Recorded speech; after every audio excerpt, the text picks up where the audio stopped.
And we have motion. You see Dragon physically separating from the International Space Station, 1:32 a.m. Central Time. The International Space Station, 253 statute miles over Sedan.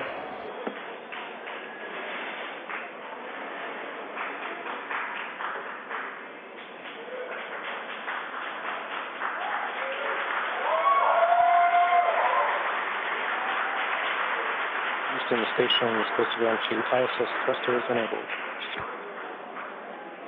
Copy.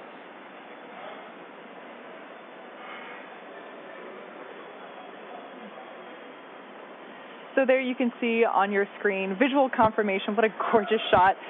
Dragon has undocked from the International Space Station, and we are beginning the departure.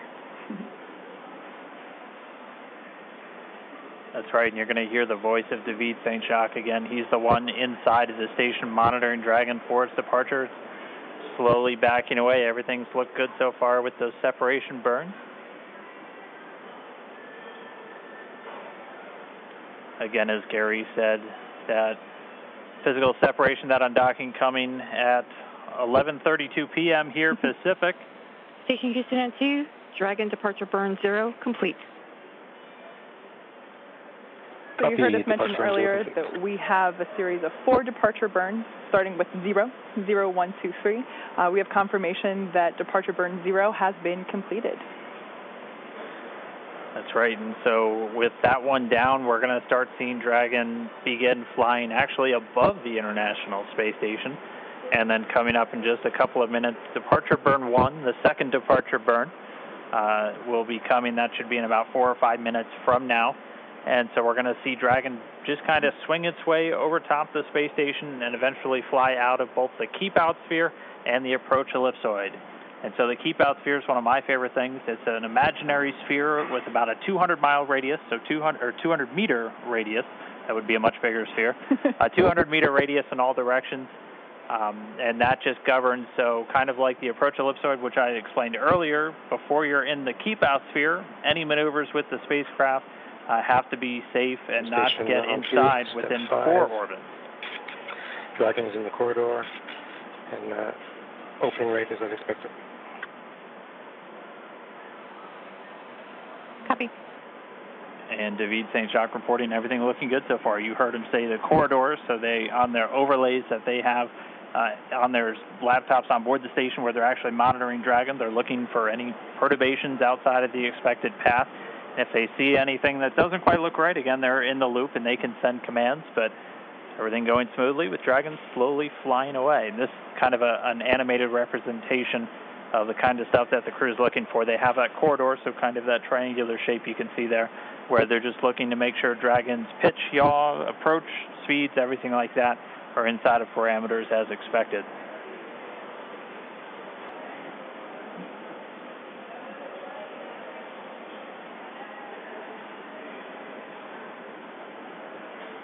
Dragon continuing to fly free. Look, everything looking good so far.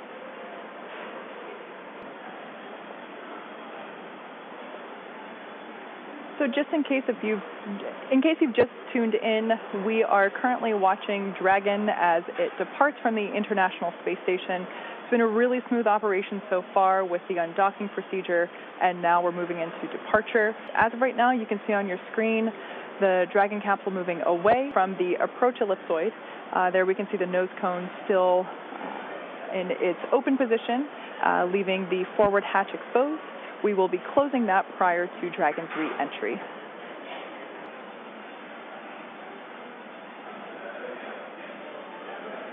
And so we're continuing to get really great views. Dragon backdrop by the inky blackness of space. You'll see the cameras are a little bit jerky in their motions. They're actually being controlled by somebody on the ground in mission control.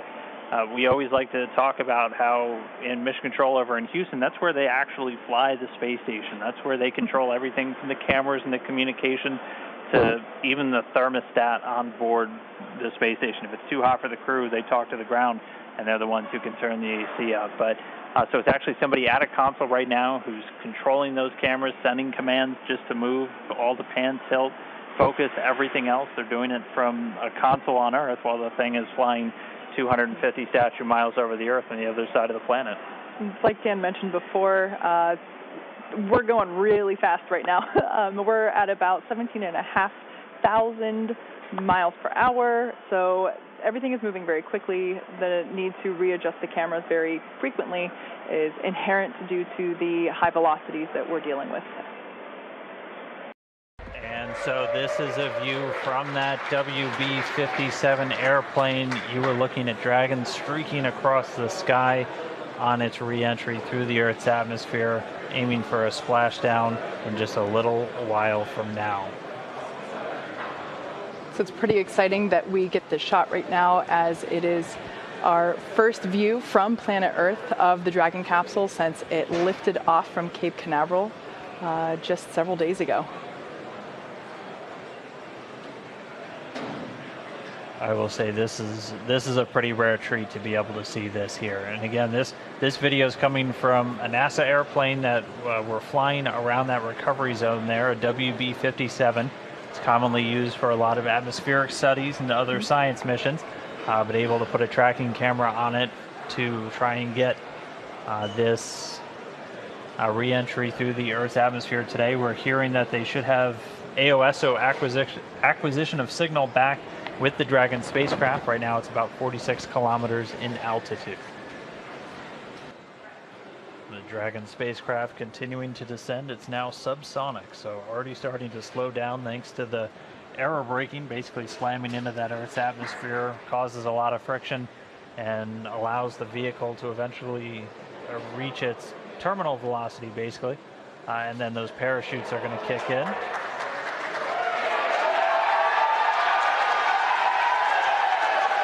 So there you have visual confirmation of the deployment of our drogue parachutes. This is the first of 2 parachute deployments.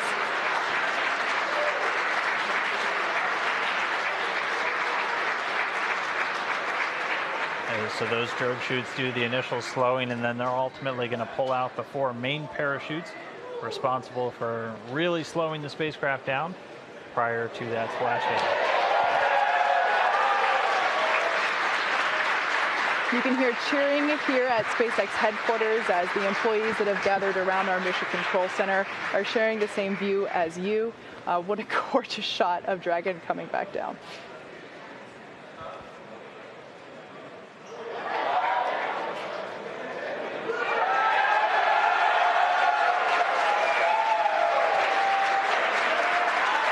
And here come the mains.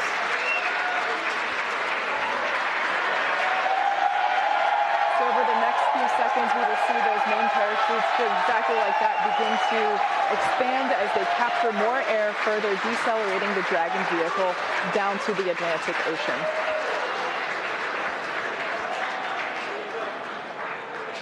Really can't ask for a more picture-perfect shot than that.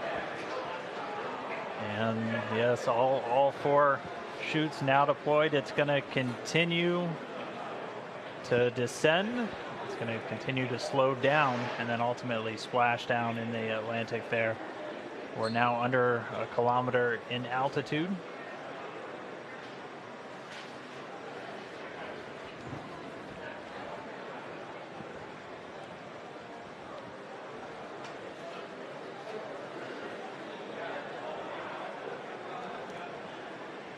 Just about 750 meters to go.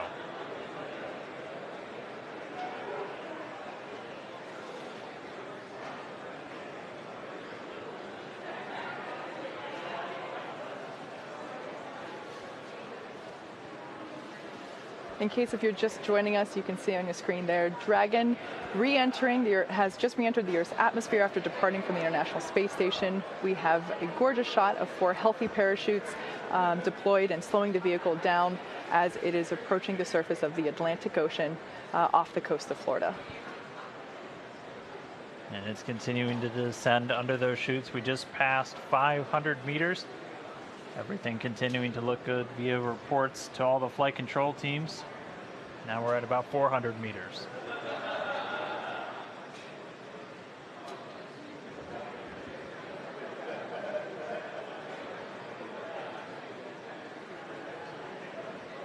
And just passing 300 meters, continuing to descend. We might be right on time. We were planning on splashing down at about 5:45 a.m. Pacific, and we're getting real close to that bingo time.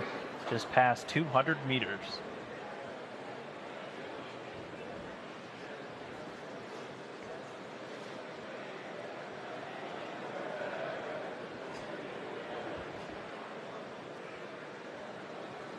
And we have confirmation that Dragon is now under 100 meters, is 100 meters above the surface of the ocean.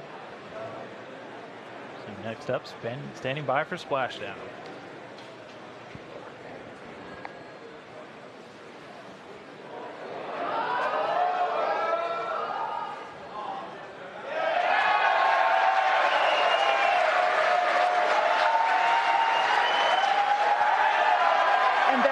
Confirmation of splashdown. Dragon has returned to planet Earth. It is now back home, and you can see on your screen our two fast boats racing out to the capsule, now in recovery. That splashdown came right on time, 5:45 a.m. Pacific, 8:45 a.m. over on the East Coast. The teams that have been ready and waiting, they were staged just a few nautical miles away. They're going to start moving in now. You can see those two fast approach boats already speeding their way towards the capsule.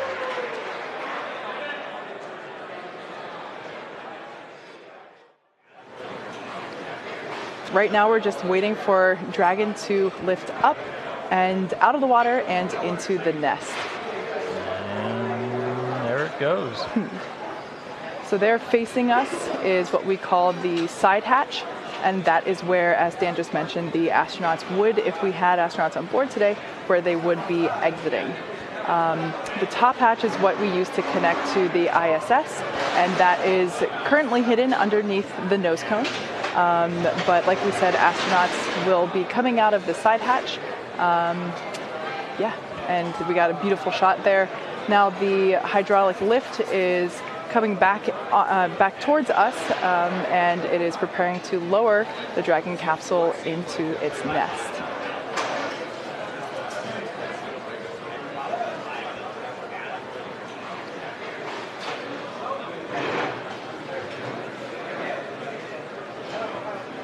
Like we said, we are treating this demonstration mission with the recovery operations as if there were actual astronauts on board.